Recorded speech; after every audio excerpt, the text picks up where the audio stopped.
Sometimes the person you thought you knew best turns out to be nothing more than a stranger with a familiar face, I said, staring hard at Lucas. Lucas looked up from his laptop, confusion etched across his brow. "Why is your mom moving in with us, Lucas?" He sighed, closing the laptop with a click. "Her house was condemned. She has nowhere else to go." We were sitting in our living room, surrounded by sleek furniture and modern art, the epitome of our high-rise life in Chicago. As a 30-year-old freelance interior designer, I had spent years perfecting our home, and now it seemed like everything was going to change, from chic tranquility to who knew what with Lucas's mom, Marjorie, moving in. And she couldn't find another place, I pressed, knowing deep down that our lives were about to get much more complicated. His face tightened. "She's my mother, Hannah. What do you expect me to do?" "I understand, Lucas, but this is our home. We have a rhythm here." "She won't be a burden," he insisted. "It's just temporary." Temporary. The word hung in the air like an irritating mosquito. I knew Marjorie. She never did anything temporarily. "When is she coming?" I asked, conceding for the moment. "Next week," Lucas answered with a forced smile. Great, just enough time for me to mentally prepare for Marjorie's invasion. I tried to ignore the knot forming in my stomach. A few days later, I found myself stuffing clothes and knickknacks into boxes, preparing the guest room. Lucas watched as I taped up the last box of fragile items, his expression a mix of gratitude and guilt.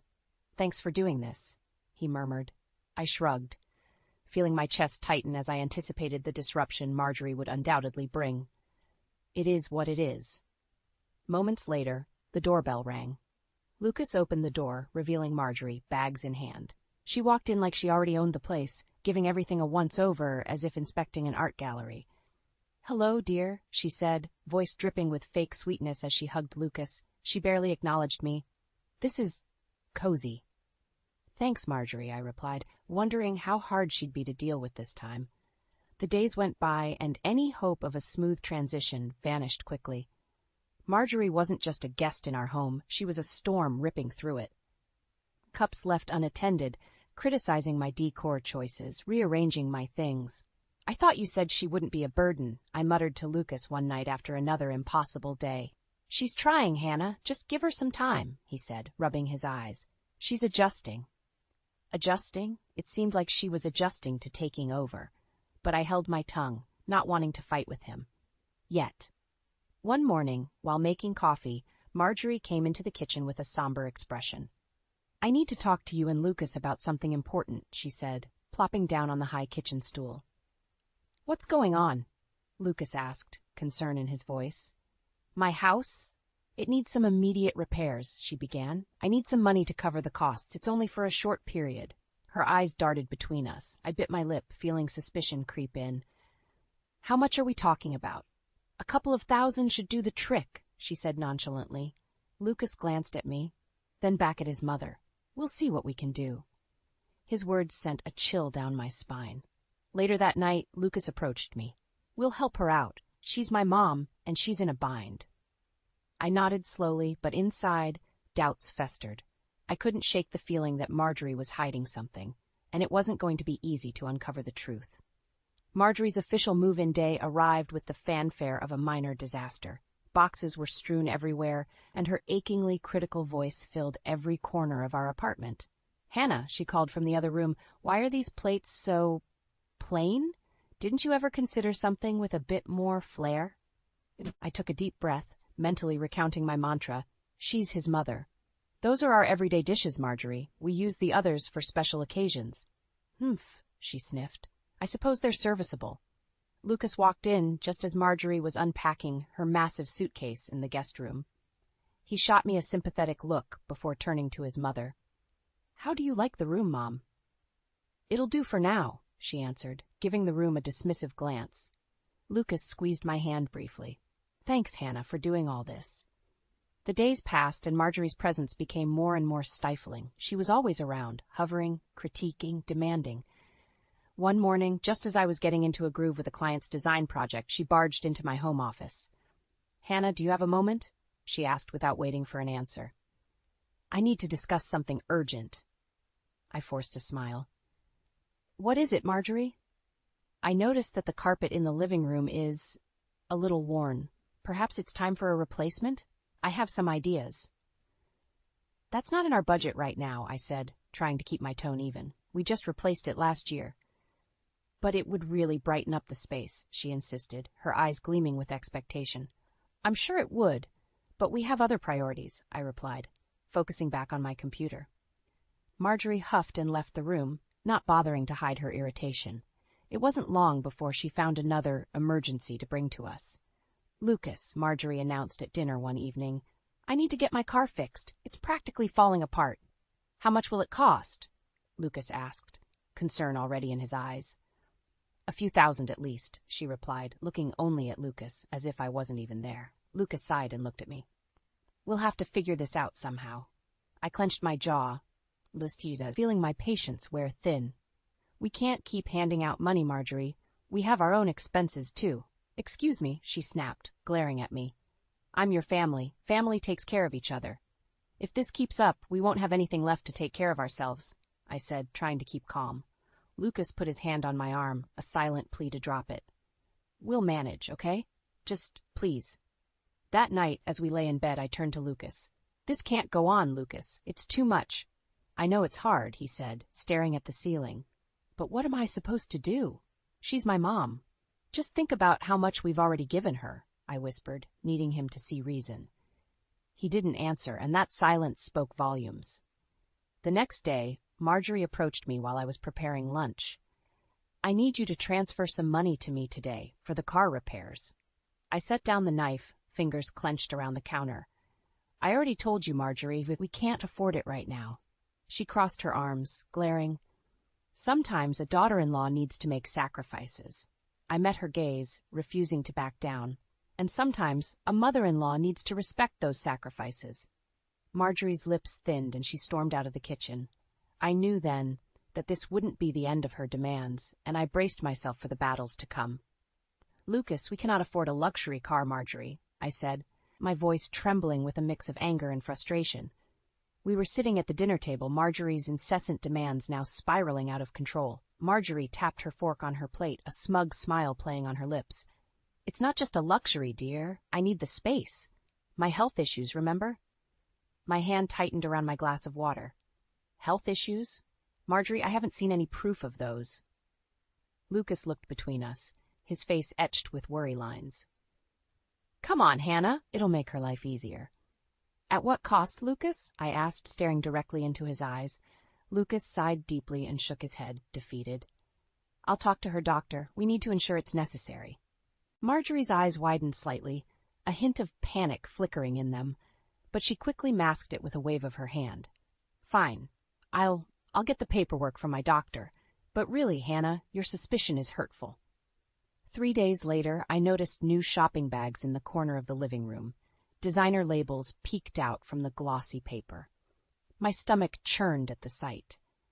Just as I was about to head out for a client meeting, I saw Marjorie by the hallway mirror, admiring a new gold necklace.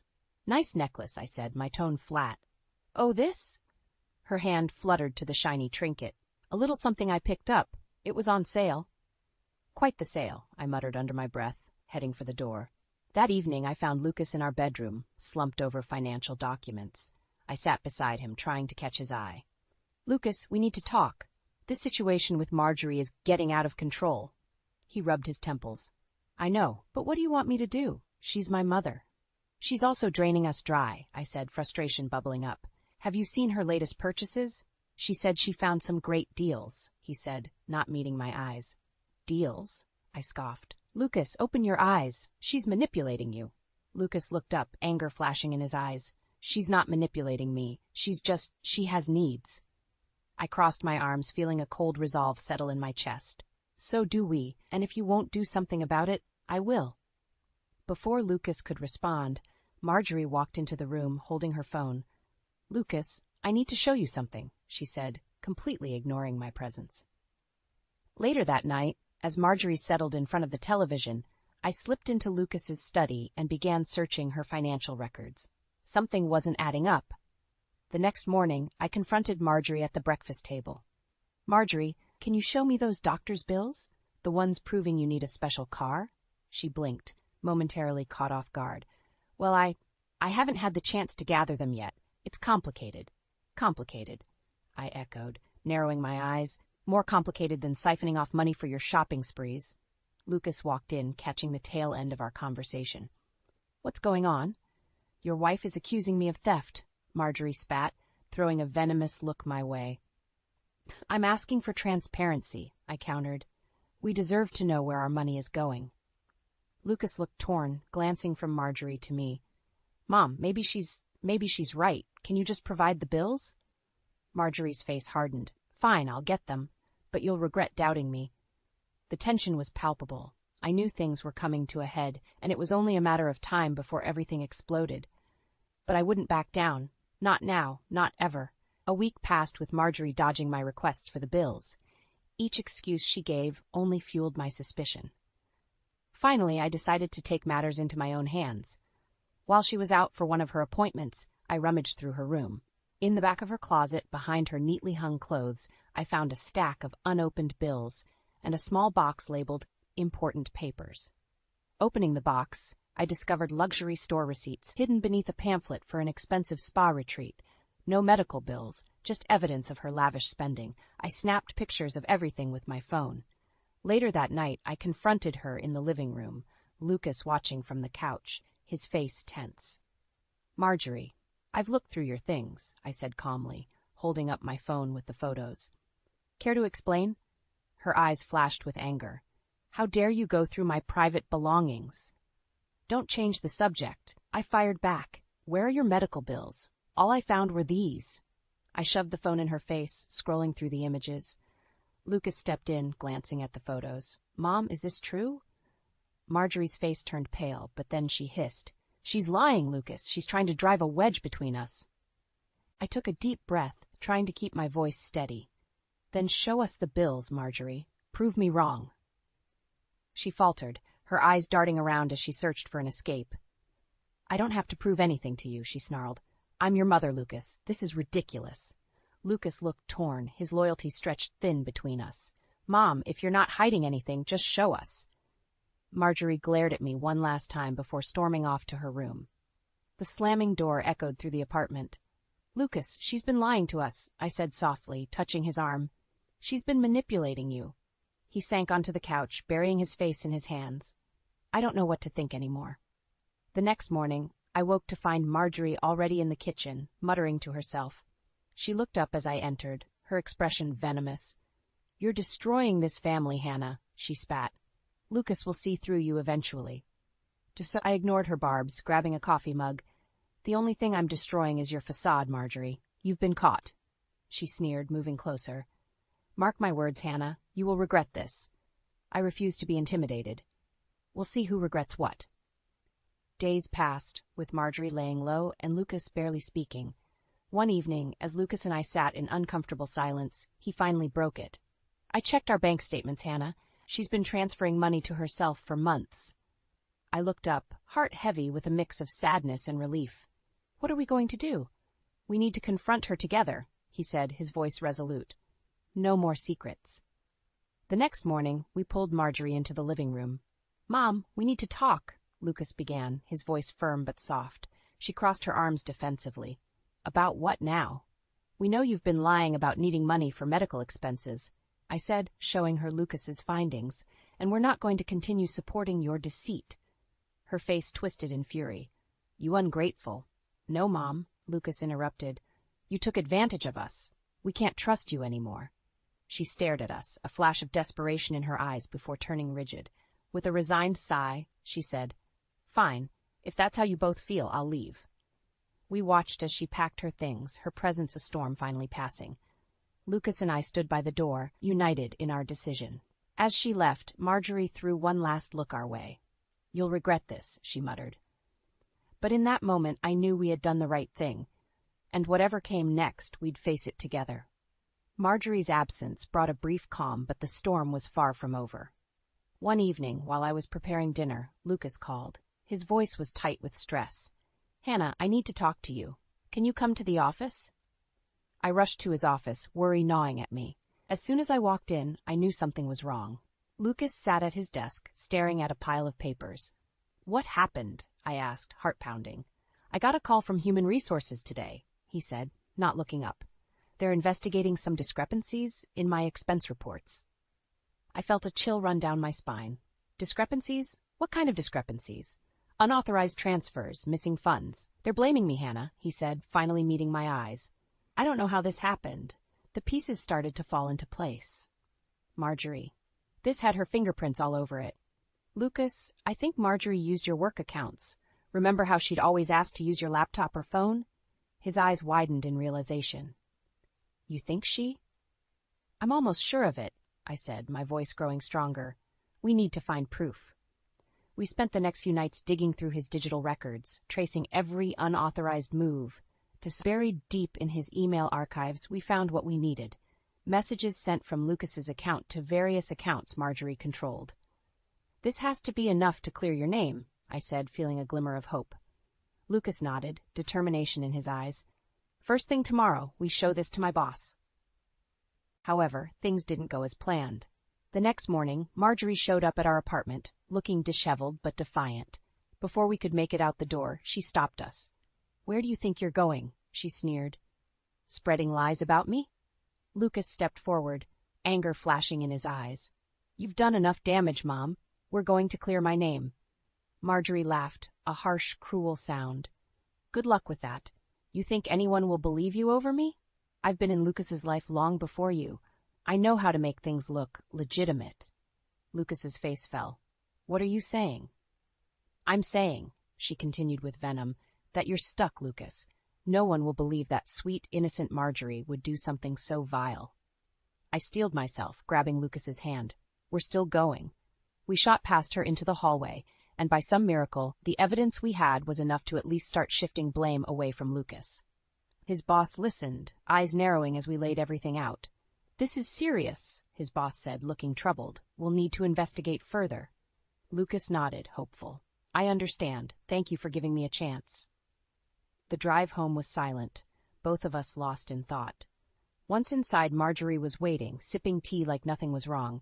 You think you're so clever, she said without looking up. But this is far from over. Lucas clenched his fists. We are done, Mom. Pack your things. You're leaving today. Her face turned cold. You ungrateful child. Everything I did was for you. No, it was for you, he said quietly but firmly. You took advantage of us and we won't let you anymore. As Marjorie gathered her belongings, she muttered curses under her breath. The final slam of the door was both an ending and a beginning. I turned to Lucas, relief washing over me. What now? He asked, exhaustion evident. We rebuild, I said, squeezing his hand. Together. We started the arduous task of putting our lives back together. Step by step, we cleaned up the financial mess Marjorie had left, working side by side. And through it all, a new determination grew in me. Marjorie wouldn't escape unscathed. Eventually, she would face the consequences of her actions. In the silence after the storm, I knew that true justice was just beginning. After Marjorie left, Lucas and I worked tirelessly to set things right. Financially, it was grueling, but we began to see a glimmer of hope.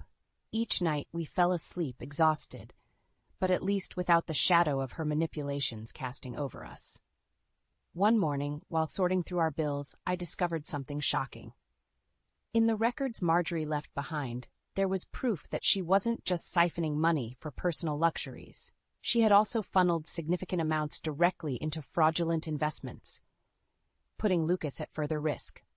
Lucas, look at this, I said, showing him the damning evidence. His face turned ashen. She's been stealing not just from us, but she's using me to commit fraud? Exactly, I replied. We need to take this to the authorities. I'm done playing her games. Lucas agreed, but he looked pained.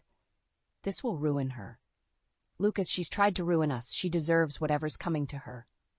We took the evidence to the police and handed over every document, every email. They assured us they would begin an investigation, which brought a measure of relief.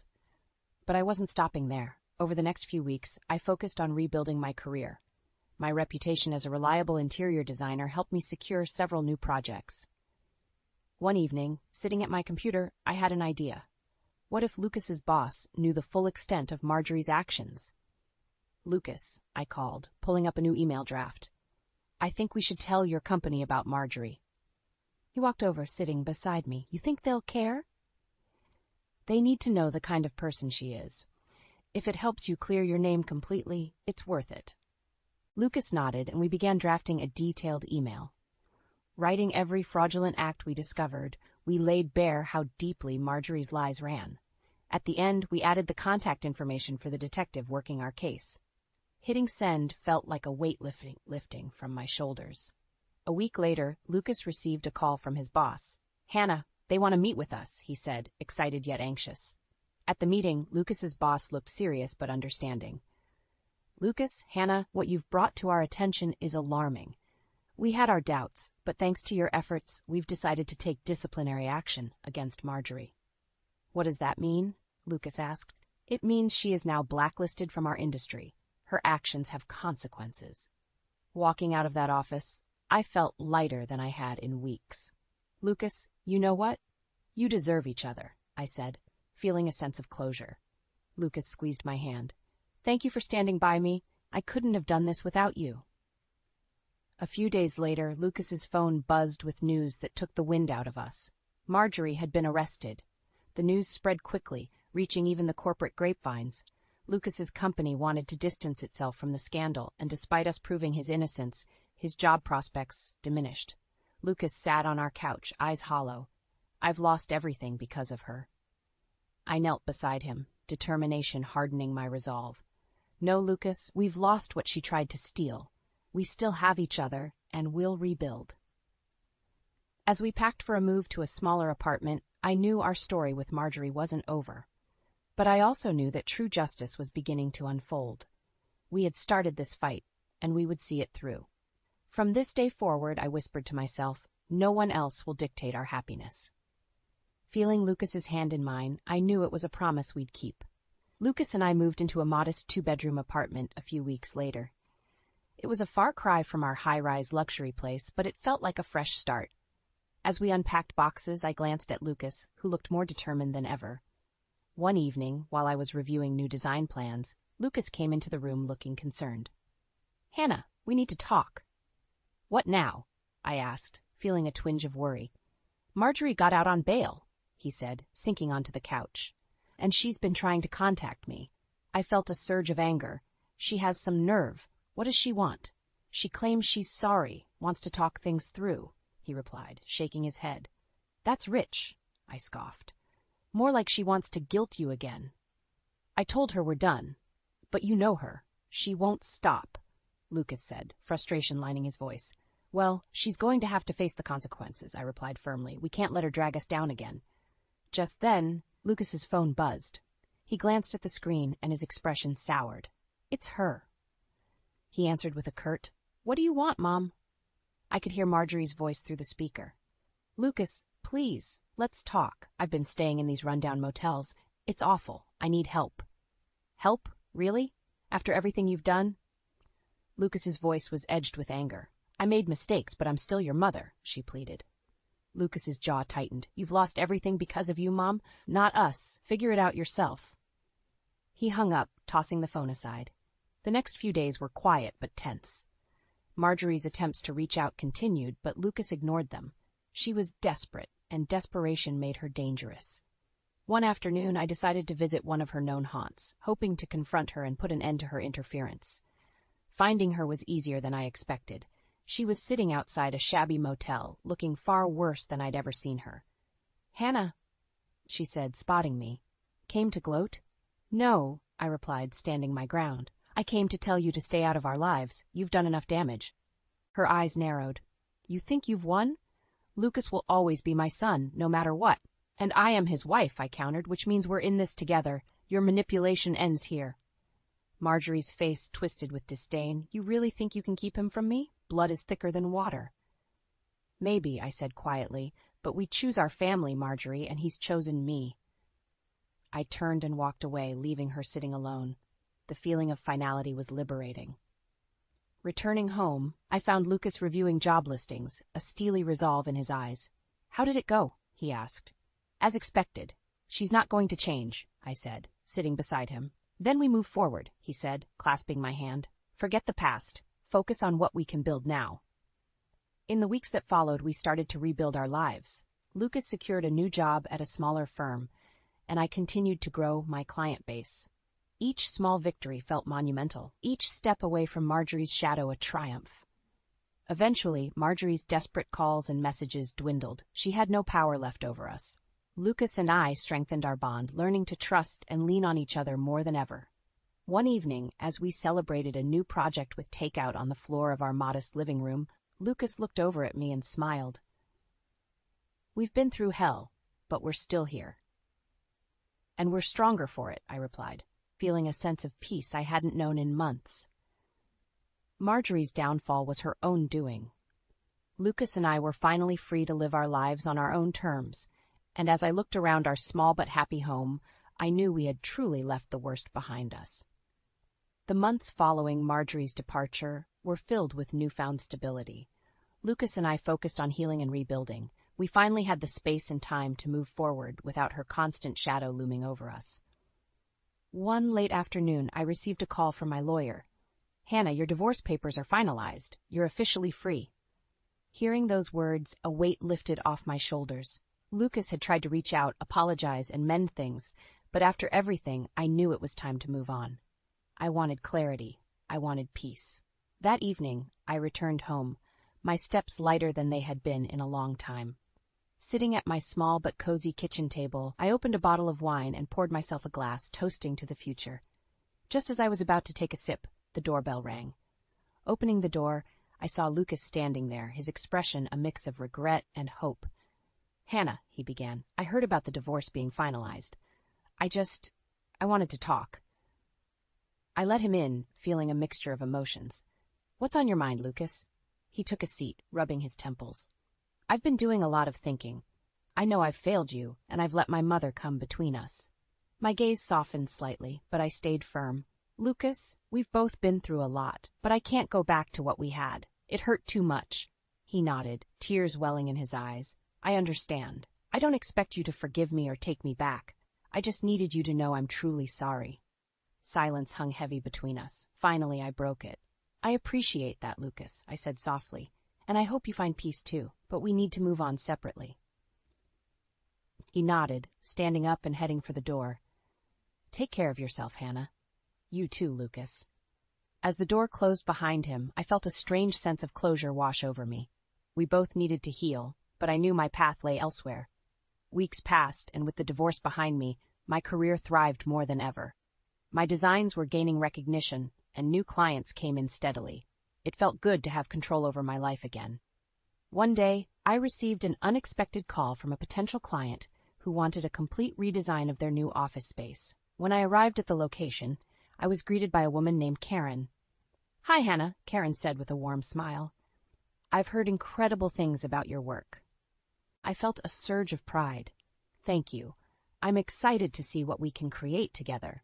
As we walked through the spacious office discussing ideas, I felt a renewed sense of purpose. My talent was being recognized, and my hard work was paying off. Later, while reviewing design plans at home, I thought about everything that had transpired. The betrayal, the struggle, the eventual freedom. My phone buzzed, and I saw a message from Karen congratulating me on winning a prestigious design award for one of my recent projects. A smile spread across my face.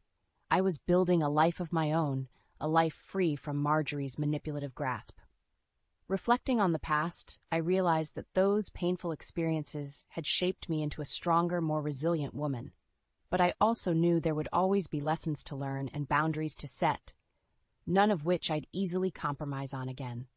"I won't let anyone else dictate my happiness again," I whispered to myself, a vow that echoed with newfound conviction. As I prepared for bed, I couldn't help but feel excited for the future. This was just the beginning, and whatever challenges lay ahead, I was ready to face them, head held high, knowing I could overcome anything. Tomorrow was another day, full of possibilities, and I was ready to embrace them all.